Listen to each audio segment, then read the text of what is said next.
Talking back tonight, let's catch up with the editor of realnewsaustralia.com, Lee General Maddox. G'day, Lee.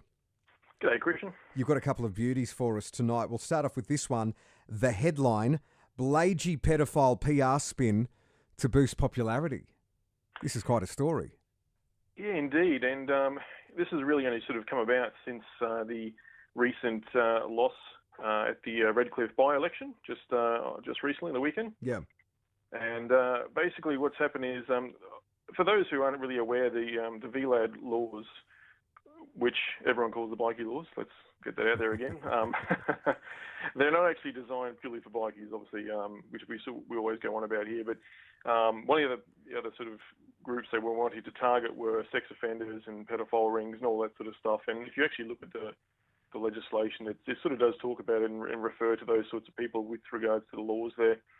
But it was never really talked about in the media at all. And Bleijie, apparently he did debate it and talked about it being used against pedophile rings when he was trying to get the law put through. But pretty much since then, it's never really been talked about at all. It's all been focused on bikies and the bikie war and so forth. And that's where the big focus has been put on. Except now we've seen that since their little loss and their popularity has declined again, the LNP is now in sort of damage control mode, so they need to get it out there and raise public opinion once again. And obviously they're playing their trump card by doing this, and now saying that the VLAD laws are going to target pedophiles. And one thing I'd like to mention, I had a comment on the Facebook page by someone who I didn't really even make the connection, but they sort of commented on the post that I made with regards to this article and said that, wow, first bikies and then rock spiders or pedophiles. Good to see they've got their priorities straight. So I thought that was quite poignant actually. It's really good for people to actually make that connection too. Like, why did they not target pedophiles? I mean, everyone obviously hates pedophiles. We need to stop that in its tracks dead, and let's put bikies on the back burner. You know what I mean? So Yeah. I think it's probably a little bit too late, to be honest. I think they've kept this card hidden in their deck a little bit too long. I think they needed to whip this one out right from the beginning in order to get it over the line. Well, I mean, if they're sincere about the pedophiles, and let's face it, I'm do whatever you got to do to round up this scum and throw them in jail. But if that was your intention, do it from the start rather than pulling out the pedophile card 6 or 8 months after the fact. Exactly. And there's a few other interesting points I'd like to raise as well. That one of them is that this so-called frightening information that was presented to Jared Bleijie with regards to pedophile rings was presented to him by Ken Levy of the Crime and Misconduct Commission. Right. Now, correct me if I'm wrong, but the CMC is actually chartered to handle crime and misconduct within the public service, yes? Yes.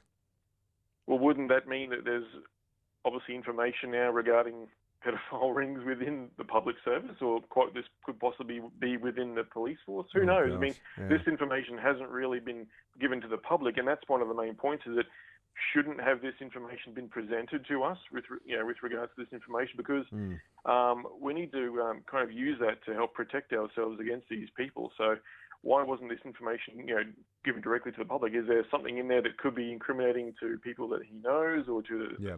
I think the system here is relying on keeping this information private for now, which is a bit concerning.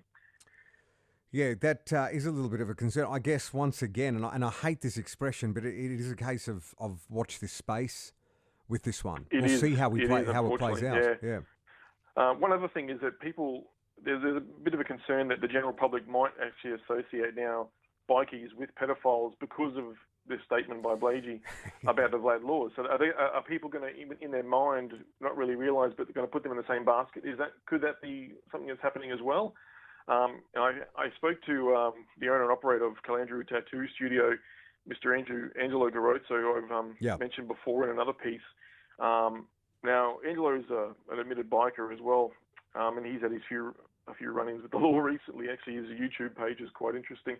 But he sort of gave me a quote, and he said that, look, he's putting us in the same basket as pedophiles now to try and taint us and also try and sway the public into accepting these draconian laws. So he's really concerned about the way he's going to be portrayed in this. You know what I mean? Like, are they going to be pegged as pedophiles? Is that the idea as well? Sure, but I mean, but once again, like the distinction, and these are probably very loose comparisons that I'm making here, but there needed to be a distinction made between people who rode motorbikes and criminals who have gangland or outlaw bikie involvements as fronts for their meth cooking operations out the back. There's got to be a distinction drawn between these two sets of people. There are a lot of guys that I know who wear leather jackets and have long beards and ride Harley Davidsons on a weekend, but are the most law-abiding, upstanding, honest people that you could ever meet. And then there are some that are criminal scumbags. I think that part of this legislation was almost to... which it was guilty of throwing everyone in there, and therefore anyone who was riding a Harley Davidson was being pulled over by the police. There was too much generalising that's going on. Surely the general public can't be so dumb that they are now going to blur the lines between people that ride motorcycles and pedophiles here. And if this new legislation is designed to blur the lines, then it is very, very irresponsible.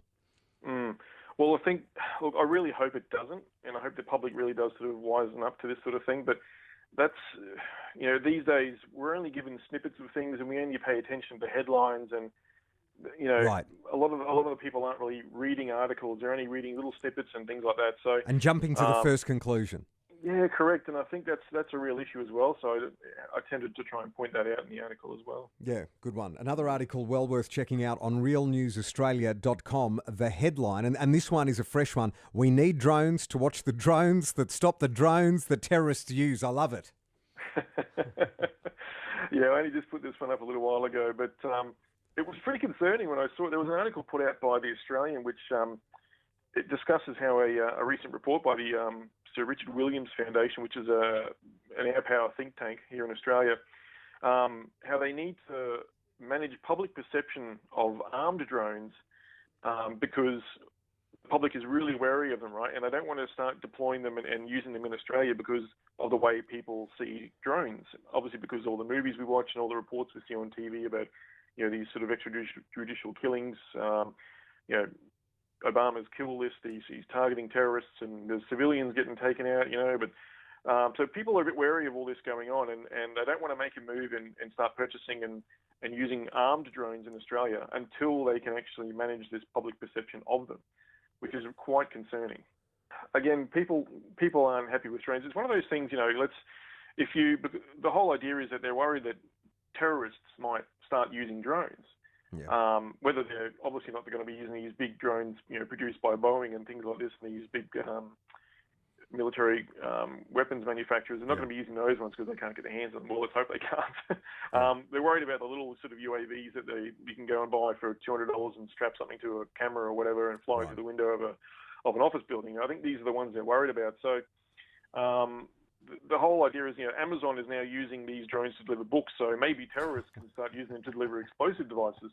So it's a bit of a case of, you make a gun, so but you need a bigger gun because that gun might get in the wrong hands. That's what's going on here, So it's again, that's a big concern, and yet we're going to see it. It's inevitable. I do agree with this think tank's report. We are going to see armed drones in Australia. Yeah.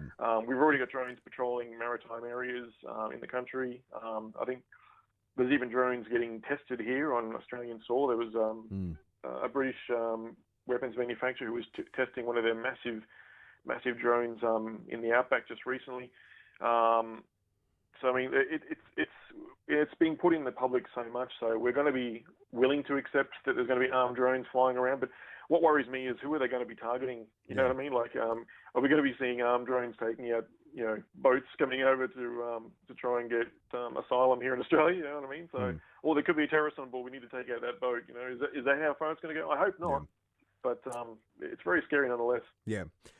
realnewsaustralia.com, well worth checking out the website, as well as the stories that we've discussed tonight. A whole stack of good reads up on the website, realnewsaustralia.com. The editor, Lee, General Maddox, thanks. And we'll talk to you in a couple of weeks' time on Talking Back the Night. Pleasure as always, Christian. Thanks.